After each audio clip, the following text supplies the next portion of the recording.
Taakula Production.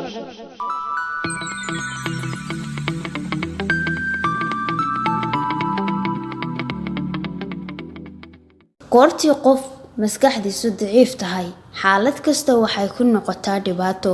Goortii qof maskaxdiisu isu dheelitiran tahay, xaalad kasta waxay ku noqotaa loolan. Laakiin goortii qof maskaxdiisu xoogan tahay, adag tahay, uuna adeegsanayo, xaalad kasta waxay u noqotaa fursad. Mulkiga maalintaada adiga iska leh, yeysan ku go'aamin dadyoga kale. Wixii aad ku hawlgeli lahayd, go'aaminta ay ku go'aanshaan dadka waxaad qaban lahayd waxay ku horseedaysaa inaad bartanka ka gasho khasaare iyo dhibaato aad ku hogto. Furaha guushaada adiga ayuu gacantaada ku jiraa. Haddii aad haysato waxaad ku gaadhaysaa wadada guusha. Haddii aad qof kale u gacan gelisana waxaad ahaan qof saaxiib u ah fashilka. Murugana la'aanta inaad ku noolaato weliga.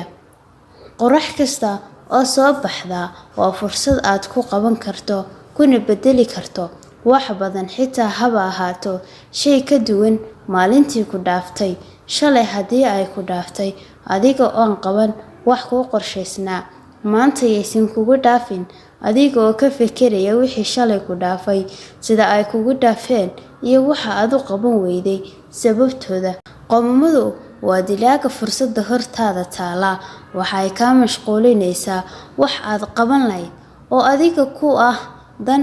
Mararka qaar way wanaagsan tahay inaad iska ilaaliso waxa loo yaqaano qoomamada ama shalayga. Wixii ku dhaafay ila soo noqon maayaane. Laakiin mar ayay wacan tahay inaad wax isku canaanato. Waa marka aad tahay midka maanta iyo kii shalayba mid hadda qabanaya oo aysan jirin wax ka dayacmaya.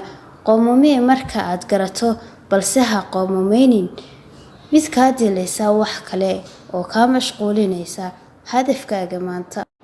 Buugga qalinka la ugu ajinbarata weeyaan.